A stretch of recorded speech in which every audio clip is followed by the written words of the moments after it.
안녕하세요. 오늘 저희가 함께 파헤쳐 볼 주제는 최근 발표된 정부의 15 부동산 대책입니다. 이게 연봉 5천만 원 직장인의 주담대 한도가 4천만 원 넘게 줄 수 있다. 이런 분석도 있고요. 또 사상 처음으로 서울 전체가 토지거래 허가 구역으로 묶이는 그런 상황까지 정말 시장을 뒤흔들 만한 내용들이 많습니다. 그래서 오늘은 한겨레, 중부일보, 프리즘경제, 세계일보 같은 여러 매체 기사를 바탕으로 이번 대책이 구체적으로 뭘 바꾸는지, 그리고 이게 주택시장, 특히 또 여러분께 어떤 의미가 있을지 좀 깊이 있게 들여다보겠습니다. 복잡한 규제들 저희가 핵심만 쏙쏙 뽑아서 한번 같이 풀어가 보죠. 바로 시작해 볼까요? 역시 가장 먼저 눈에 띄는 건 규제 지역이 엄청나게 확대됐다는 점이에요. 그냥 몇 군데 추가된 수준이 아니더라고요. 네, 맞습니다. 그 10월 15일 대책의 가장 큰 특징 중 하나가 그 규제 범위를 아주 그냥 촘촘하게 또 넓게 가져갔다는 점이죠. 기존에 강남 4구만 있었는데 이번에는 서울의 나머지 21개구 전체, 그리고 경기도에서도 과천, 성남, 또 수원 일부, 안양, 통안, 용인, 수지 등등 총 12곳이요. 조정 대상 지역이면서 동시에 투기 과열지구로 지정됐습니다. 와, 동시에요? 조정 대상 지역이면서 투기 과열지구. 네. 근데 여기서 정말 주목해야 할 부분은 이 지역들이 동시에 토지거래 허가 구역, 그러니까 우리가 흔히 토허구역이라고 부르는 곳으로도 지정됐다는 겁니다. 서울시 전체가 토허구역으로 묶인 건 이건 역사상 처음 있는 일입니다. 그러니까 파급력이 상당할 수밖에 없죠. 서울 전체가 토지거래 허가 구역이라니, 정말 상상하기 어려웠던 조치인데요. 이게 구체적으로 우리 실생활에는 어떤 변화를 가져오나요? 당장 집을 사거나 팔려는 분들은 뭘 알아야 할까요? 크게 두 가지 축으로 볼 수 있을 것 같아요. 첫째는 그 대출 문턱이 아주 높아진다는 거고요. 둘째는 거래 자체에 허들이 생긴다는 점입니다. 우선 이 규제 지역들 안에서는요, 집 살 때 받을 수 있는 주택담보대출, LTV, 그러니까 담보인정 비율이 무주택자 기준으로도 40%로 제한됩니다. 40%요? 네. 이전에는 지역 따라서 70%까지도 가능했었거든요. 그러니까 필요한 자기자본 규모가 확 늘어난 셈이죠. 그렇군요. 자기 돈이 훨씬 더 많이 필요하게 되는 거네요. 그렇죠. 게다가 이제 전세대출 관련 규제도 있어요. 전세대출을 받은 상태에서 투기 과열지구 안에 있는 3억 원 넘는 아파트를 사면 기존에 받았던 전세대출금을 바로 갚아야 합니다. 또 1억 원 넘는 신용대출이 있다면 앞으로 1년 동안은 규제 지역에서 집을 살 수 없게 되고요. 자금 조달 계획에 이게 큰 영향을 줄 수 있는 부분들이죠. 전세대출 회수 조건도 있고 신용대출이 있으면 구매 제한까지. 빡빡하네요. 네, 그리고 아까 말씀드린 그 토지거래 허가구역 지정의 효과인데요. 해당 지역의 특정 주택, 예를 들면 아파트나 연립 다세대 이런 걸 사려면 이제는 관할 구청장의 허가를 받아야만 해요. 그리고 더 중요한 건 허가를 받고 집을 사면 2년 동안은 반드시 직접 들어가 살아야 하는 그 실거주 의무가 생긴다는 점입니다. 실거주 2년 의무요? 그러면 예전처럼 전세 끼고 집 사두는 그 외 갭 투자라고 하잖아요. 그게 서울 전역이랑 지정된 경기 지역에서는 이제 아예 불가능해진다는 뜻이군요. 정확합니다. 사실상 갭 투자를 막겠다는 아주 강력한 의지로 읽히는 부분이죠. 그리고 이 규제들 효력 발생 시점도 중요해요. 조정 대상 지역이나 투기과열 지구 지정은 10월 16일부터고요. 토지거래 허가 구역 지정은 10월 20일부터 효력이 발생했습니다. 그래서 만약 이 날짜들 이전에 매매 계약을 체결하고 계약금까지 냈다면 그건 이전 규정을 적용받을 수 있습니다. 토어구역 지정은 일단 2026년 12월 31일까지 유효하고요. 네, 시점 확인 중요하겠네요. 그런데 대출 규제가 LTV만 있는 게 아니라 그 DSR, 특히 스트레스 DSR 이런 개념도 강화됐다고 하던데요. 이게 실제로 대출 가능 금액을 꽤 많이 줄인다면서요? 네, 맞습니다. 그 부분도 이번 대책이 아주 중요한 부분입니다. 우선 수도권 전역에서 15억 원 남는 고가 아파트에 대한 주택담보대출 한도가 줄어듭니다. 15억 초과에서 25억 원 이하 아파트는 최대 4억 원까지, 그리고 25억 원 넘는 아파트는 최대 2억 원까지만 대출이 가능해져요. 기존보다 한도가 2억 원씩 줄어드는 건데요. 여기서 주택 가격은 실제 계약금이 아니라 그 KB 시세나 한국부동산원 시세를 기준으로 합니다. 이것도 알아두셔야 하고요. 기준이 시세군요. 실제 거래가랑 다를 수도 있겠네요. 그럼 그 스트레스 DSR은 뭔가요? 말이 좀 어려운데. 네, 그 스트레스 DSR, 이게 뭐냐면 간단히 말해서 앞으로 금리가 오를 가능성까지 미리 반영해서 대출 한도를 계산하는 방식이에요. 실제 적용되는 대출 금리에다가 가산 금리, 이걸 스트레스 금리라고 부르는데 이걸 더해서 총 부채 원리금 상환 비율, DSR을 계산하는 거죠. 그러니까 내가 실제로 내는 이자는 같아도 빌릴 수 있는 총 금액 자체가 줄어드는 효과가 나타나는 겁니다. 이번에 이 가산금리가 기존 1.5%에서 3.0% 수준으로 높아진 거예요. 가산금리가 2배로 뛰는 거네요. 와, 이게 그럼 실제 대출 한도에 얼마나 영향을 주나요? 그 한겨레 기사에 나온 예시가 좀 충격적이던데요. 네, 그 예시를 보시면 체감이 확 되실 거예요. 연소득 5천만 원인 사람이 30년 만기로 연 4.0% 금리로 원리금 균등 상환 방식의 주담대를 받는다고 가정했을 때요. 이번 스트레스 DSR 강화 조치 하나만으로도 대출 한도가 적게는 한 2,200만 원에서 많게는 4,300만 원까지 줄어들 수 있다고 분석됩니다. 4,300이요? 와. 네. 물론 뭐 변동금리냐 혼합형이냐 고정금리냐에 따라서 감소율은 한 6.6%에서 14.7%까지 차이가 나긴 하지만 어쨌든 상당한 규모의 축소 효과가 있는 거죠.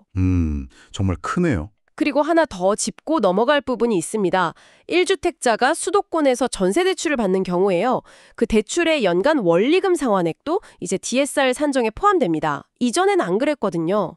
약 한 5만 2천 가구가 영향권에 들 걸로 추산되는데 다행히 무주택자나 뭐 정책적 배려가 필요한 신혼부부, 청년 이런 분들의 전세대출은 제외됩니다. 그럼 이미 전세대출을 이용 중인 1주택자는 어떻게 되는 건가요? 당장 뭐 DSR 때문에 문제가 생길 수도 있는 건가요? 그 점이 좀 헷갈릴 수 있는데요. 명확히 해야 합니다.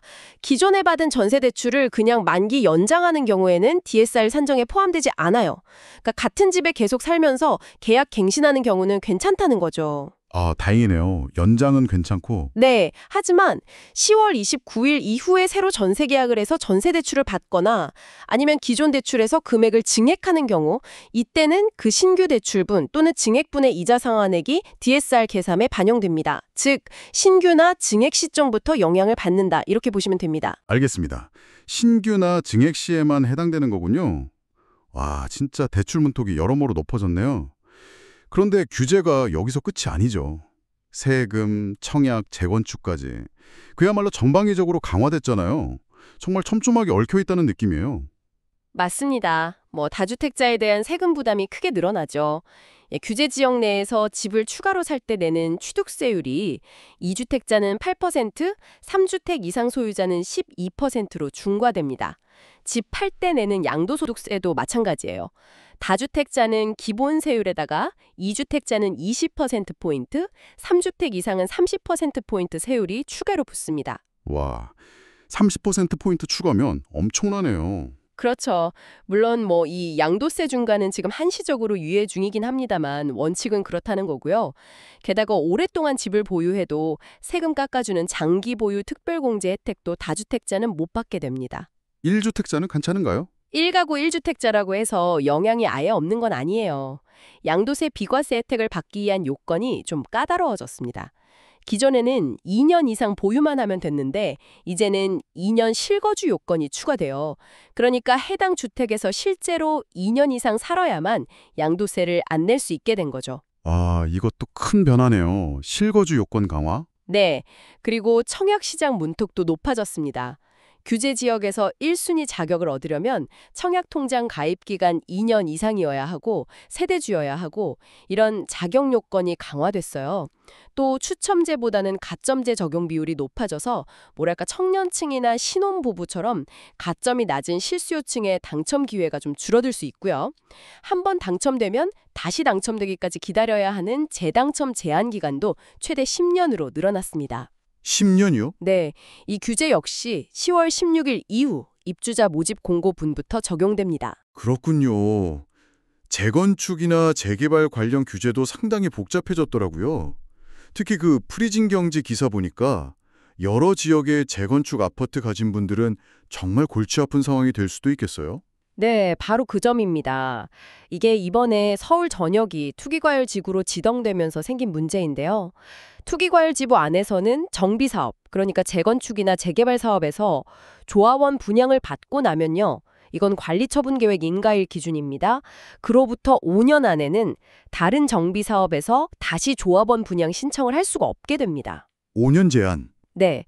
프리즘 경제에서 든 예를 보면 이해가 쉬우실 텐데요. 만약에 서울 압구정에 있는 재건축 아파트랑 여의도에 있는 재건축 아파트를 동시에 가지고 있다고 가정해 볼게요.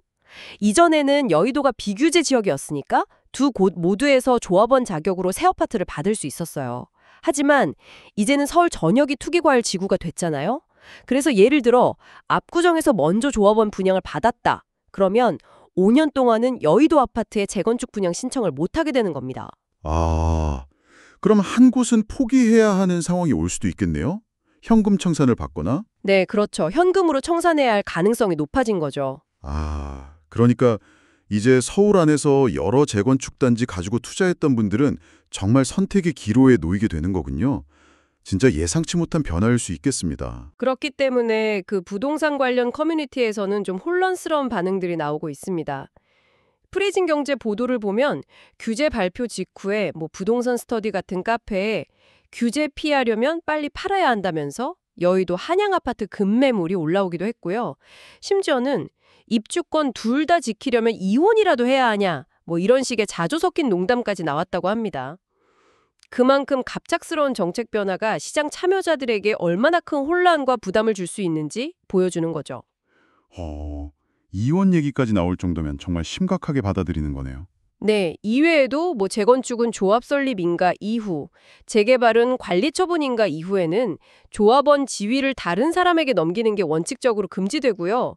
재건축 조합원 한 명이 받을 수 있는 새 아파트도 기본적으로 1주택으로 제한됩니다. 네, 정말 촘촘합니다.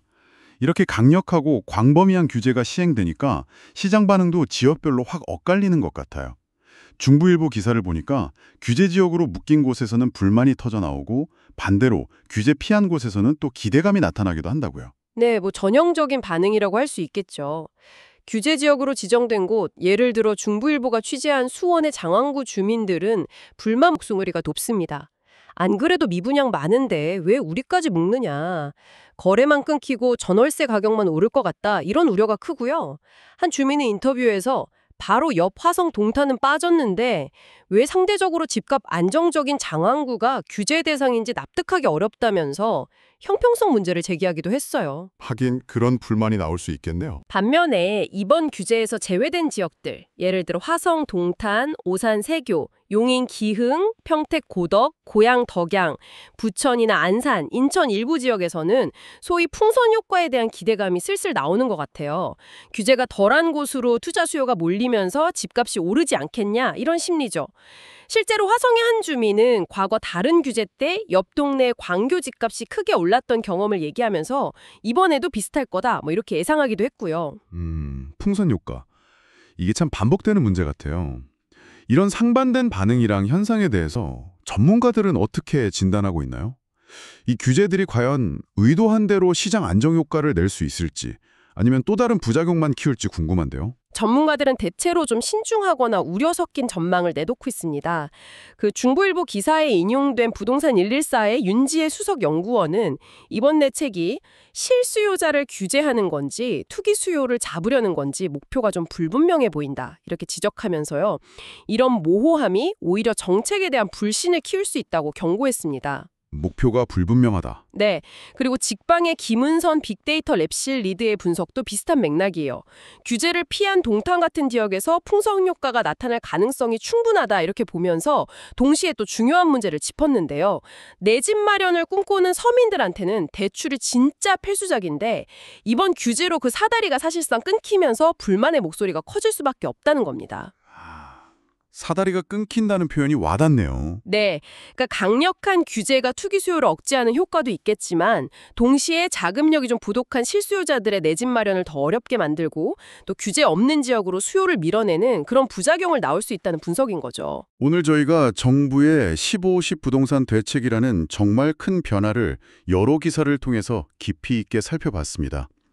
서울 전역과 경기도 주요 지역을 조정 대상 지역, 투기 과열 지구, 거기에 사상 초유의 토지거래 허가구역으로 동시에 묶고 대출, 세금, 청약, 재건축까지 정말 가능한 거의 모든 수단을 동원해서 시장을 규제하겠다.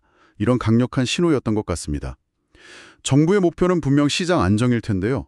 하지만 그 과정에서 규제 지역 주민들의 재산권 제약 논란도 있고 또 대출 문턱이 확 높아져서 좌절하는 실수요자들 문제도 있고요. 그리고 규제 피해서 다른 지역으로 옮겨가는 풍선 효과 우려까지 풀어야 할 숙제가 참 만만치 않아 보입니다. 이 복잡하게 얽힌 규제 속에서 여러분 각자의 상황에 맞춰서 어떤 영향을 받을지, 앞으로 또 어떻게 대응해야 할지 좀 신중한 고민이 필요한 시점인 것 같습니다. 네, 이번 대책은 단기적으로 시장 과열을 좀 시키는 데는 분명 효과가 있을 수 있습니다. 거래 자체가 위축될 가능성이 높으니까요. 하지만 조금 더 긴 호흡으로 생각해 볼 필요가 있을 것 같아요. 이렇게 특정 지역을 정말 빈틈없이 묶어두는 방식이 과연 수도권 전체의 어떤 주거 문화나 투자 행태에 근본적인 변화를 가져올까요? 단순히 가격이 오르내리는 걸 넘어서서 사람들이 어디에 살고 싶어 하고 또 어떤 방식으로 자산을 형성하고 싶어 하는지 그 근본적인 욕망과 선택의 기준 자체를 바꾸게 될까요? 어쩌면 우리는 지금 그 변화의 초입에 서 있는지도 모르겠습니다. 이 질문을 한번 던져보면서 오늘 이야기를 마무리할까 합니다. 앞으로 시장이 어떻게 반응할지 함께 주목해 보시죠.